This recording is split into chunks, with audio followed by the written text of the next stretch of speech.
I've been wanting to make this video for a little while now, and I'm very excited to finally bring to you Raven from Zoids Chaotic Century versus Vega from Zoids New Century. In the past videos, Van versus Bit and Irvine versus Brad, I'd taken a look at each of these pilots throughout different points in their respective series, and matched them up to whatever would be the most fun. However, this one's going to be a bit different, because realistically, we only have one reference point for Vega, as he only comes into New Century within the last 4 episodes of the series, whereas we have plenty of reference points to base Raven off of. So what we're going to be doing is stacking up each different version of Raven against the one version of Vega with his Berserk Fury. So without further ado, let's get started. Right off the bat, unfortunately, we are going to have to knock off everything pre-time skip in Zoids Chaotic Century.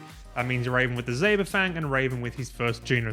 There's really no question that the Berserk Fury is going to demolish the Saber Fang, but the Geno is a little bit more complicated. Now we know Vega easily wiped out 3 Geno within Zoids New Century. However, these Geno certainly weren't piloted by Raven or anyone that's anywhere near the same skill level as Raven, and absolutely none of them had access to an organoid like Shadow. So I feel as though Raven would put up much more of a fight. Now yes, I still believe he would decisively lose here. The Geno itself can't even fire a charged particle gun without planting itself into the ground, leaving it really vulnerable. But essentially what I'm saying here is Raven wouldn't suffer the same fate as someone like, for example, Jamie did, or be wiped out as quickly as those 3 Geno were. We can take his constant demolishing of Republican bases as an example. The kid was an absolute monster with the Geno and it was insanely maneuverable. Plus, if we take into account the soldiers remarking on how fast he can get between place to place, citing he goes faster than most airborne Zoids like Redlers, then we know the Geno, at least in Chaotic Century with Shadow, is insanely fast, even if that is just in short bursts when Shadow can handle it. We don't really know the specifics, but this speed is definitely something to keep in mind. So now that we've knocked that out of the way, we've jumped into the post-time skip landscape. And I guess the first decent matchup would be Raven in his buffed Geno versus Vega in the Berserk Fury. The reason I call it buffed is that it's heavily implied this Geno Raven pilot's in Guardian Force had its Zoid core meddled with by Ambient, who can give Zoids some crazy buffs, even defying all laws of physics, like we see with the Stealth Viper growing in length, as well as the Gun Sniper growing horns that work as missiles. And I can't exactly call that like an arse pull or anything. Zoids has always had a kind of magic element to it when it comes to the ancient Zoidians and the organoids. Like when Zeke makes the Blade Liger and Shield Liger parts grow back and whatnot. Could I even call it grow though, I guess? I mean, it restores them, so to speak. So with that being said, we have a stronger Geno at this point, which can easily take out both Van and Irvine. Not that Irvine is really much of a nuisance, that Command Wolf anyway, but he still counts for something. Now, does any of this mean he could definitively beat Vega in the Berserk Fury? No, not really. But this context will help with an argument of mine later, so keep it in mind. I guess if we would have a bit of fun and plant this Geno against the Berserk Fury with no armor, Raven would probably come out on top, but that's not really a fair comparison now, is it? So now it is time for the juiciest fight of them all. The meat and potatoes of this video, if you will. Raven in the Geno Breaker versus Vega in the Berserk Fury. Now this one's pretty tough, so let's weigh up the feats, shall we? Starting with Vega, as well, there aren't really as many. First off, he nearly disintegrated an entire Judge satellite, which is pretty impressive in and of itself. We don't really have any quantifiable speed feats for the Fury, but at a bare minimum, it can keep up with the base Liger Zero, which is pretty decent. We know that the Berserk Fury can't break through the Hover Cargo's energy shield, which is said to be able to withstand a Death Saurer's charged particle beam. Is that hyperbole?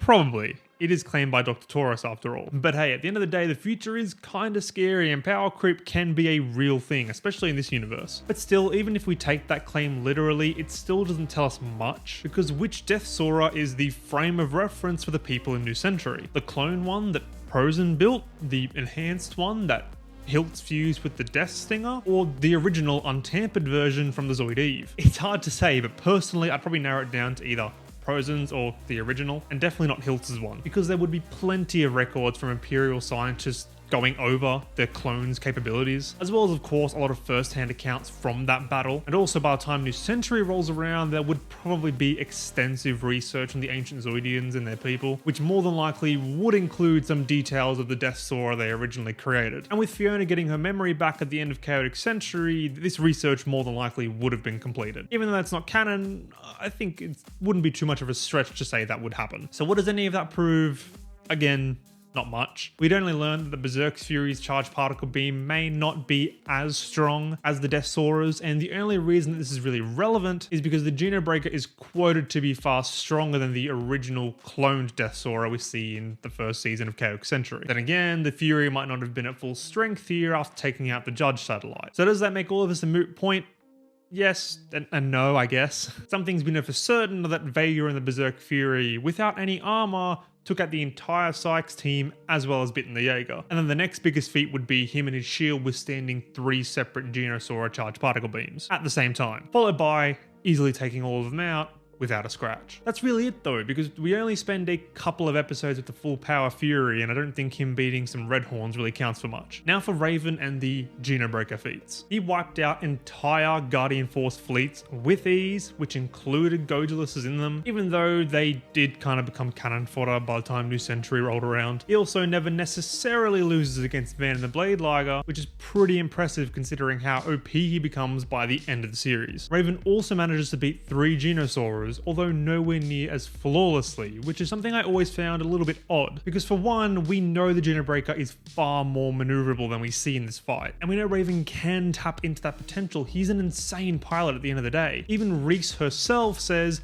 it's only 3 Genosaurers, so why is Raven struggling so much here? Maybe it's the tight space they're in. Maybe Raven's become a lot less reckless since he saw Shadow die. Maybe he can't even tap into the full potential of the Breaker without Shadow. Hiltz did mock him, saying he probably can't even put up a shield, let alone using a charged particle beam without Shadow to help him, which doesn't quite add up and is disproven later on. Maybe it's just animation and time restraints or budget restraints, because we cut back and get that same scene of him being gunned down from all sides like 3, 4, 5 times in that one episode. We really don't know why he struggles so much here. One thing I can deduce for certain is that these Genosaurs do have that dark purple and red color scheme, meaning they have been enhanced by ambient, which kind of evens out the playing field and makes that feat far more comparable to the one the Fury got, even if we take into consideration how beaten up Raven was by the end, because technically these Genosaurs were stronger, and technically Vega has a much more superior machine. Then the biggest feat we have for Raven and the Breaker, with the assistance of Shadow,